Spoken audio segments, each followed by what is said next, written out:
morning, everyone. Yesterday, House Democrats launched a discharge petition to force an up or down vote to make sure that we are paying TSA agents, paying the Coast Guard, supporting FEMA, and supporting the cybersecurity professionals who are working hard to keep us safe.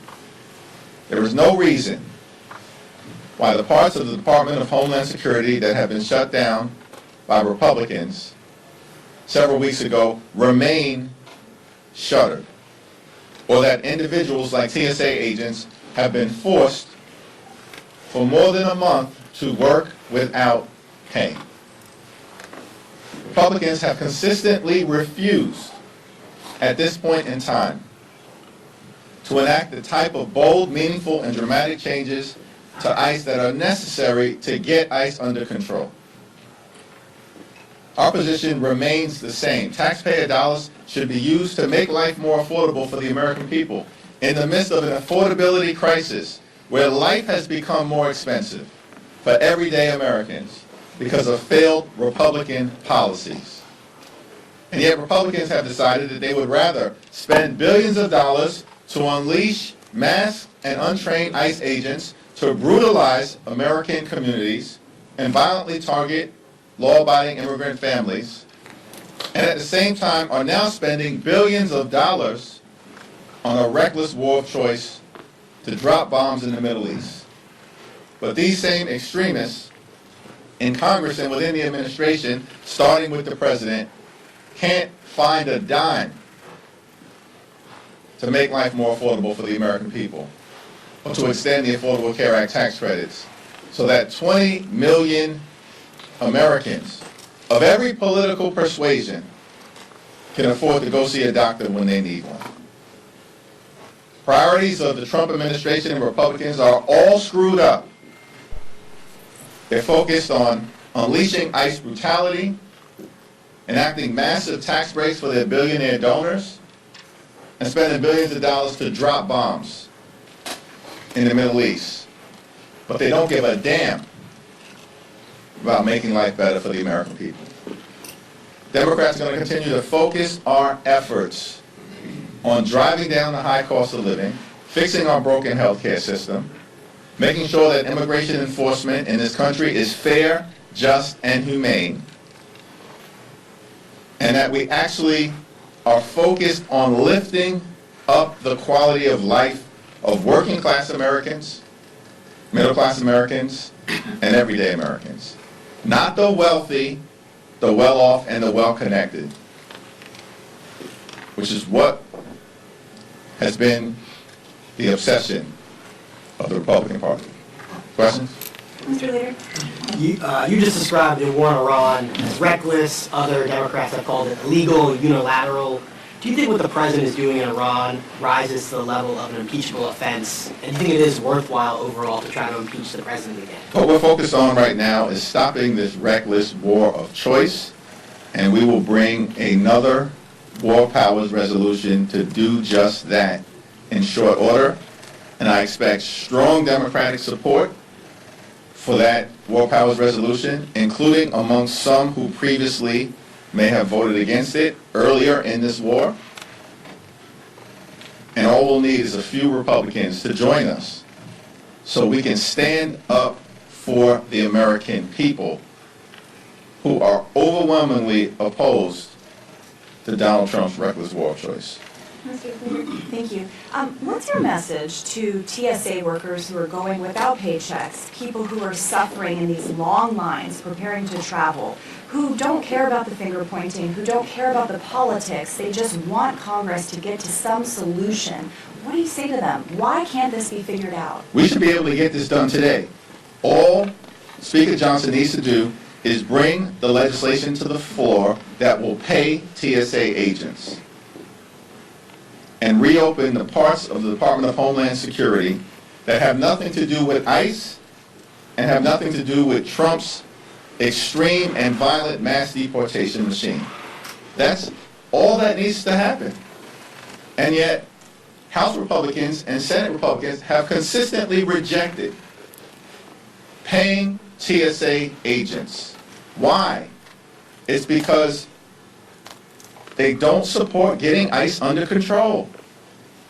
This is their policy. It's Trump's policy. It's Stephen Miller's policy to use taxpayer dollars to brutalize or kill American citizens, as we've seen with the cold-blooded killings of Renee Nicole Good and Alex Preddy. And the American people want that to stop.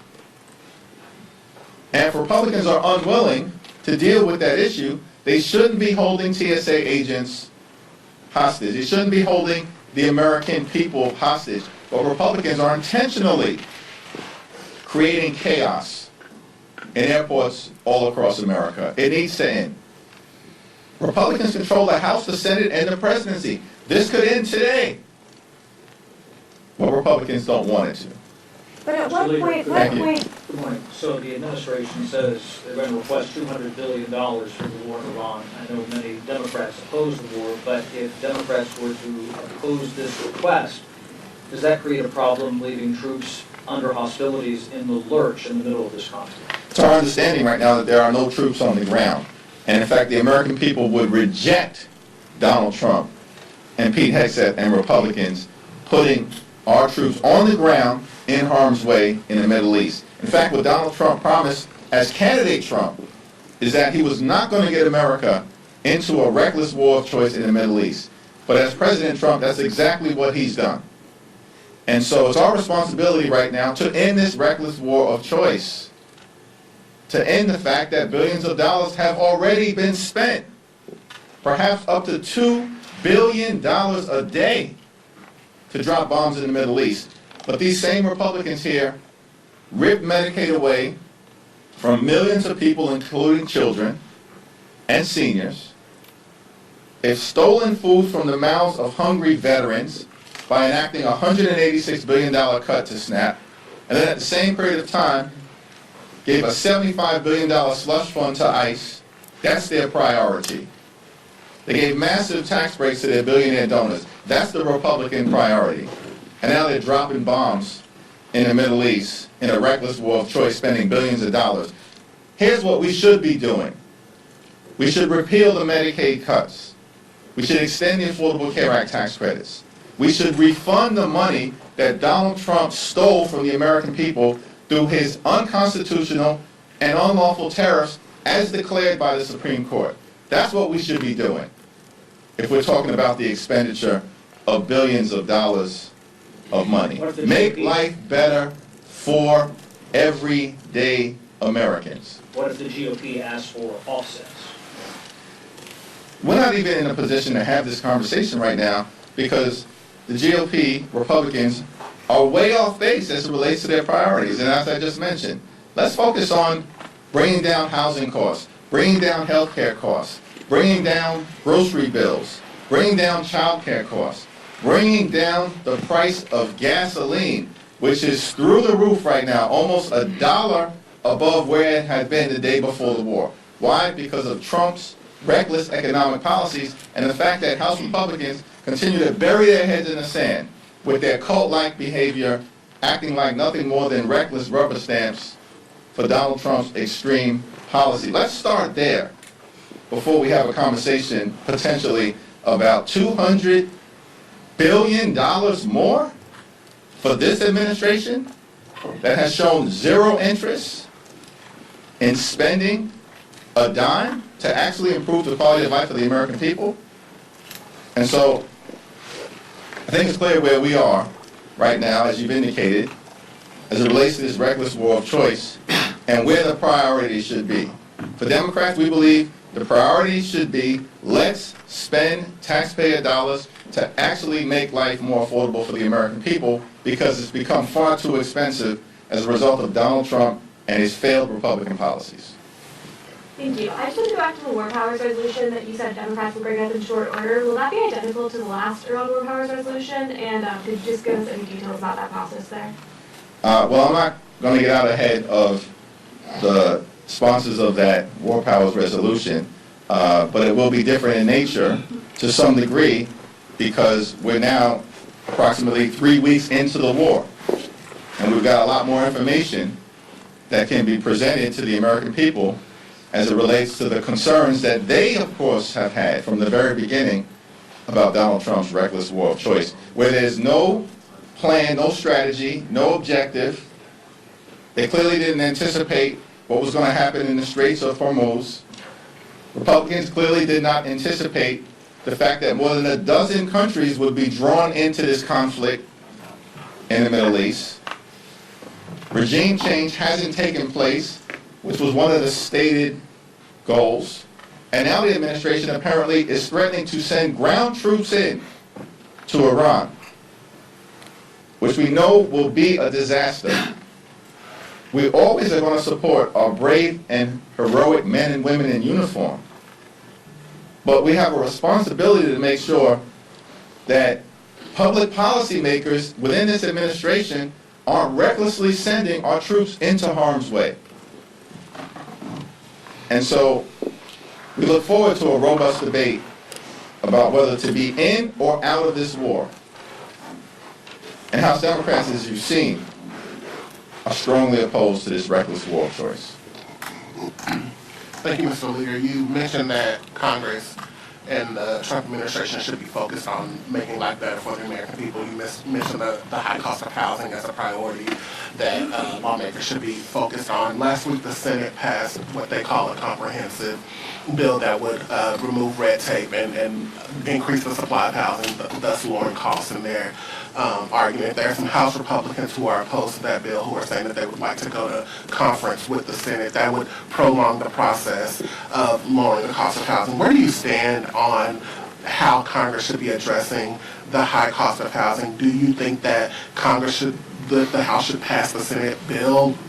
How do you reconcile where we are with housing, and what's your message to the American people who are saying we need relief when it comes to rent, when it comes to mortgage, and there's a bill that's ready to be passed that's just languishing in the House? Well, there's a lot that needs to be done in the area of housing. We're going to need to build millions of additional units over the next few years that the American people could afford. Millions of additional homes and houses and apartments. Now, the bipartisan bill that left the House is different than the bipartisan bill that just passed the Senate, and I believe that the two need to be reconciled. And the conference committee approach is the established vehicle for that to happen. I haven't had any conversations with Mike Johnson about what his intentions are, but clearly there were provisions that were bipartisan in nature, championed by House Democrats in the bill that left our chamber, that didn't make it into the final version of the bill that left the Senate.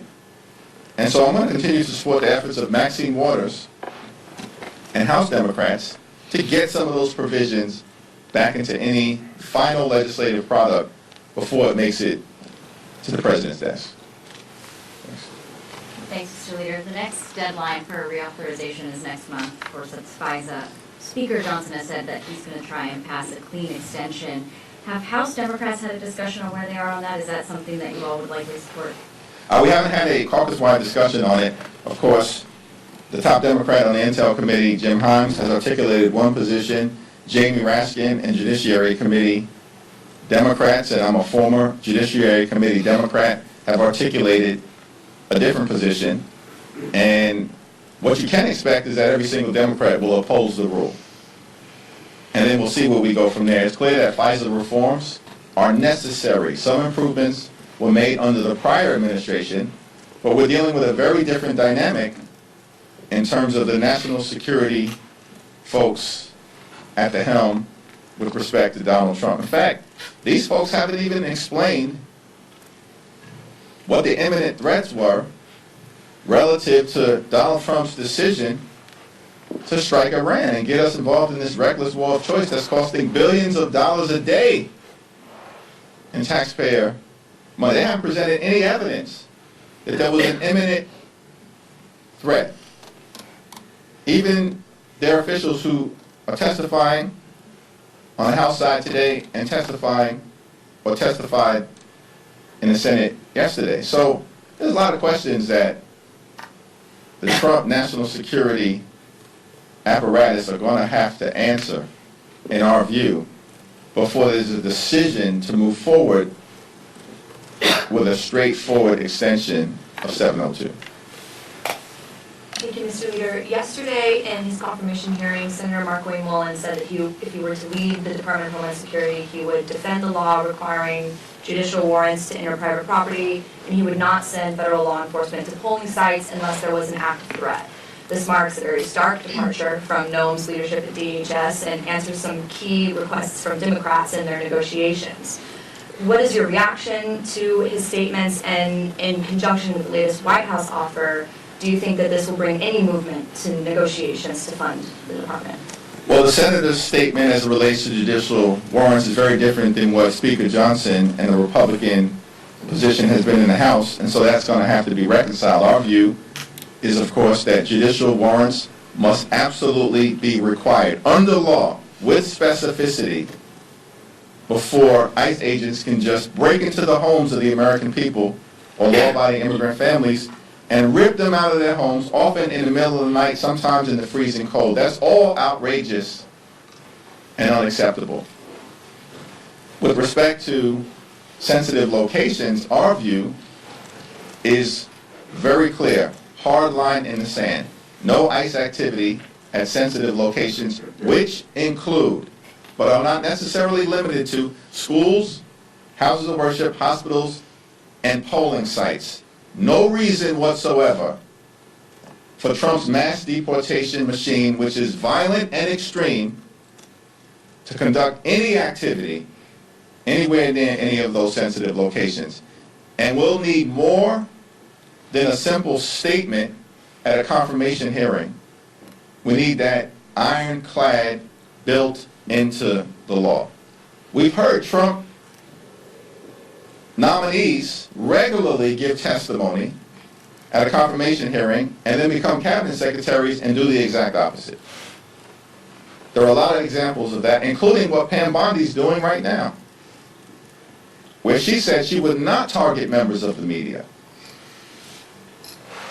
She would not weaponize the Department of Justice. She would not go after perceived political opponents. And she's now done the exact opposite. A growing number of your members are introducing legislation to regulate prediction markets, saying that they're basically unregulated gambling markets.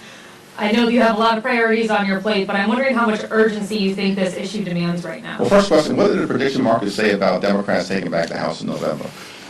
It's actually pretty good. I don't know if that confusing at all. Well, I'm interested in that and what they have to say about St. John's making it to the Final Four.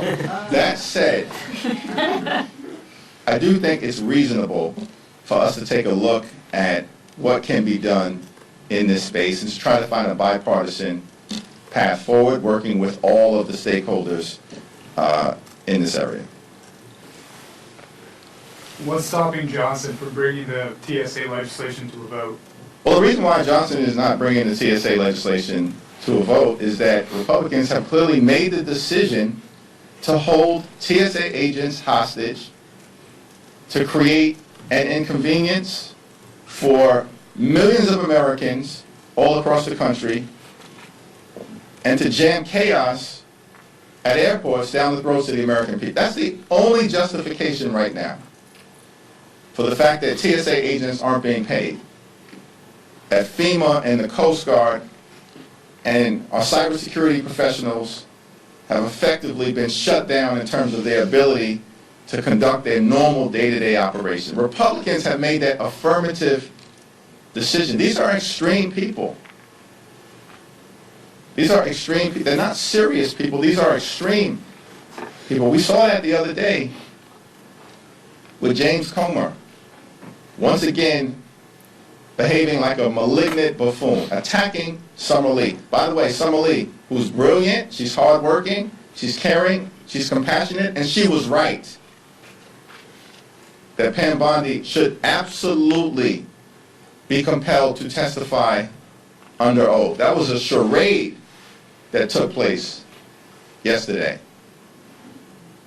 And James Comer should publicly apologize and then take a seat for the rest of this Congress and keep his mouth quiet.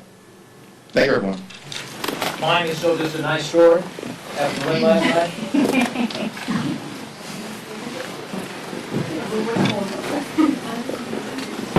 No way.